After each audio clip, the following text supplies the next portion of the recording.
کبھی قسمت ہمیں اس موڑ پر لے آتی ہے جب ہم بے بس ہو جاتے ہیں، وہ بھی اس قدر کہ ہمیں صرف اور صرف دوسروں کے اشاروں پر سر جھکانا پڑتا ہے۔ ہماری کوئی بھی مرضی یا ہمارا کوئی اختیار نہیں ہوتا۔ آج میں بھی اس موڑ پر کھڑی ہوں۔ میرے سامنے 14 سال کا لڑکا ہے جسے میں کل تک بھائی سمجھتی تھی، اور آج جن نگاہوں سے مجھے دیکھ رہا ہے، دل چاہتا ہے زمین پھٹ جائے اور میں اس میں سما جاؤں، کیونکہ میں جانتی ہوں کہ میں بے بسی کی سرحد پر ہوں۔ مجھے اپنا آپ کے حوالے ہر صورت کرنا ہی کرنا ہے، چاہے میں روؤں، چیخوں، چلاؤں، مگر کوئی میری فریاد نہیں سنے گا۔ میں 28 سال کی ہوں اور وہ مجھ سے آدھی عمر یعنی 14 سال کا ہے۔ وہ مجھے دیکھ رہا ہے اور میں اپنے اندر نامعلوم کتنی جنگیں لڑ رہی ہوں۔ میں جانتی ہوں ہر محاذ سے شکست کھا کر مجھے اسی کے حکم پر سر جھکانا پڑے گا، مگر کیوں؟ اس کیوں کے جواب کے لیے آپ کو میری کہانی سننا پڑے گی۔ مجھے بتائیے گا کہ قصور کس کا تھا۔ میرا نام بانو ہے۔ میں ایک قصبہ نما گاؤں میں رہتی ہوں۔ جب میں جوان ہوئی، میرے ابو کو میری شادی کی فکر ستانے لگی۔ شوکت ہمارے ہی گاؤں کا گبرو جوان تھا اور رکشہ چلاتا تھا۔ میں چند ایک بار اس کے رکشے میں اپنی ماں کے ساتھ بیٹھ چکی تھی۔ میں نے غور کیا، وہ سامنے لگے شیشے سے میری طرف دیکھتا ہے۔ عورت اپنے اوپر اٹھنے والی ہر نظر پہچانتی ہے۔ میں نے شوکت کی نگاہوں میں اپنے لیے محبت دیکھی تھی۔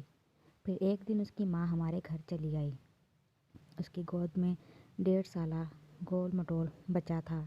بچے کا نام برکت علی تھا اور وہ شوکت کا چھوٹا بھائی تھا۔ اس کی ماں نے بتایا کہ وہ شوکت سے پورے 17 سال چھوٹا ہے۔ وہ منتوں مرادوں کے بعد پیدا ہوا ہے، اس لیے اس کا نام برکت علی رکھا گیا ہے۔ لیکن برکت کی پیدائش کے 2 ماہ بعد اس کے والد کی وفات ہو گئی۔ اب شوکت پڑھائی چھوڑ کر گھر کا خرچہ پورا کرنے کے لیے رکشہ چلاتا ہے، اور شوکت کے لیے میرا رشتہ لے کر آئی تھی۔ میں اس دن بہت خوش تھی۔ ہم غریبوں کے گھر محنت کش کا رشتہ آنا بھی کسی نعمت سے کم نہیں ہوتا۔ سب سے اہم بات یہ تھی کہ شوکت کے گاؤں کے چودھریوں کے ہاں بھی بڑی عزت تھی، اور میں بھی اپنی سہیلی سے اترائی پھرتی تھی۔ پھر وہ دن آ گیا جب شوکت مجھے دلہن بنا کر اپنے گھر لے گیا۔ اس کا گھر بھی ہمارے گھر کی طرح چھوٹا تھا، مگر میں سمجھتی تھی جس جگہ پہ محبت ہو وہاں پر سب ثانوی ہو جاتا ہے۔ پہلی رات جس کے بارے میں لڑکیاں بہت خواب بنتی ہیں، میں نے بھی اس رات کے بارے میں بہت سوچا تھا۔ میں بے حد خوش تھی، لیکن میری خوشی شاید چند پلوں کی ہی تھی۔ بس ایک پل اور تمام خواہشات، تمام خوشیاں ملیاں میٹ ہو چکی تھی۔ اس رات شوکت میرے پاس آیا۔ اس کے قدم لڑکھڑا رہے تھے۔ جیسے ہی وہ قریب ہوا، مجھے اس سے عجیب سی ہمک محسوس ہوئی۔ اس کی آنکھیں لال انگارہ کے معنی تھے، اور اسے کوئی ہوش نہیں تھا کہ وہ کیا کہہ رہا ہے، اسے کیا کہنا چاہیے، کیونکہ وہ شراب کے نشے میں دھت تھا۔ اسی نشے میں اس نے زندگی کی اذیت ناک شروعات کی تھی۔ صبح ہونے تک مجھے لگا میرے اندر کی بانو کی موت ہو گئی ہے، اور یہ بت جو نظر آ رہا ہے وہ صرف دنیا کی خانہ پوری کے لیے ہے۔ ولیمے میں میری سہیلیاں مجھے منہ دکھائی کے تحفے کا پوچھتی رہیں، اور میں میک اپ کی تہہ کے نیچے نیلو نیل چہرہ لیے ان کو جھوٹی مسکراہٹ کے ساتھ مطمئن کرتی رہی۔ اس دن میری زندگی کا ایک نیا باب شروع ہوا۔ اس باب کے ہر ورق پر صرف دکھ ہی دکھ تھا۔ شوکت کی اماں ہماری شادی کے چند ماہ بعد ہی زندہ نہ رہیں، اور ان کے جانے کے بعد میں بے حد تنہا ہو گئی۔ وہاں پر 2.5 سالہ برکت کی ذمہ داری بھی مجھ پر آ گری۔ دوسری جانب میں بھی امید سے تھی۔ شوکت کا بھی آپ وہی چلن تھا۔ وہ سارا دن رکشہ چلاتا اور شام کو چودھریوں کے ڈیرے پر چلا جاتا۔ وہاں شراب کباب کی محفل جمتی، اور وہ روز ہی شراب کے نشے میں گھر آتا۔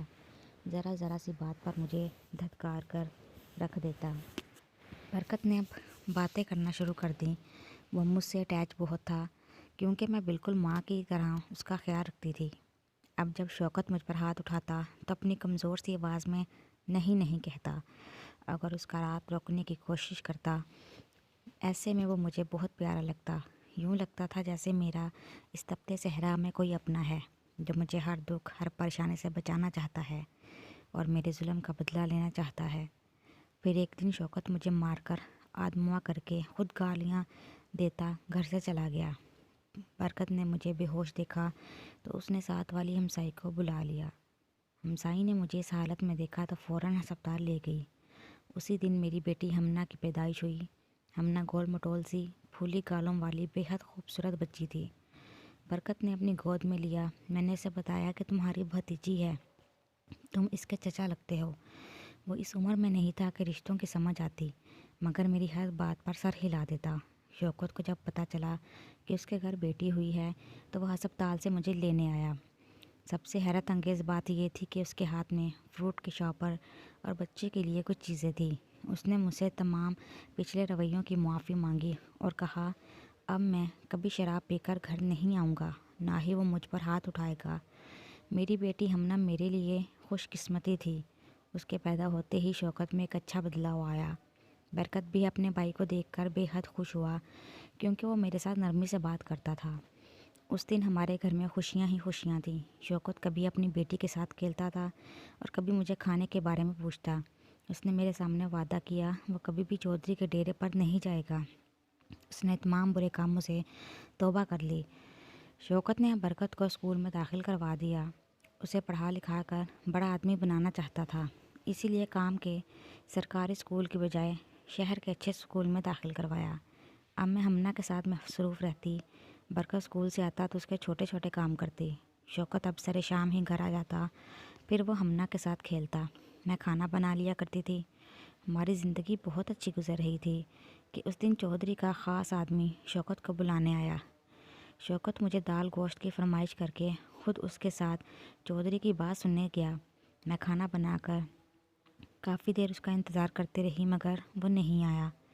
اس رات میں نے کھانا نہیں کھایا۔ بچوں کو سلانے کے بعد پریشانی کے عالم میں بیٹھی رہی کہ شوکت اب تو بدل گیا تھا۔ اللہ ہی خیر کرے، اب کیا ہونے والا ہے، چودھری سے کوئی نقصان نہ پہنچا دے۔ اسی سوچ میں رات کا 1 بج گیا۔ میرا انتظار نہ ختم ہوا۔ مجھے عجیب سا وہم ستا رہا تھا۔ خیالات نے اپنی گرفت میں لے رکھا تھا کہ 2 بجے کا وقت تھا۔ دروازے پر دستک ہوئی۔ میں نے بے تابی سے دروازہ کھولا، لیکن اس وقت میری حیرت کی انتہا نہ رہی جب شوکت نے لڑکھڑاتے ہوئے اندر قدم رکھا۔ وہ پھر سے شراب پی کر آیا تھا۔ میں نے اس کو اپنا وعدہ یاد دلایا۔ اس نے کہا تھا کہ کبھی شراب نہیں پیے گا۔ اس نے سنی انسنی کر دی۔ وہ سونے نہیں لگا تھا مگر میں نے اسے زور دیا کہ اب تو اس کی بیٹی ہے۔ وہ اپنی بیٹی کی خاطر بدلا تھا۔ اس بیٹی کا کوئی احساس ہے یا نہیں؟ اس نے مجھے گھور کر دیکھا۔ شراب کے نشے میں اپنی پرانی روش پر آتے ہوئے مجھے مارنے لگ گیا۔ ایک بار پھر میں قسمت کے ہاتھوں اور شوکت کے ہاتھوں مار کھا رہی تھی۔ میں دونوں جانب سے بے بس تھی۔ اس دن کے بعد میری زندگی کی وہ سیارہ شروع ہوئی جس کی صبح کا انتظار مجھے اس موڑ پر لے آیا، جس کا میں نے کہانی کے آغاز میں آپ کو بتایا تھا۔ اس دن کے بعد اگلے آنے والے چند دنوں میں مجھ پر ایسے انکشافات ہوئے کہ میں ان کی تاب نہ لاتے ہوئے کئی دنوں تک بیمار رہی۔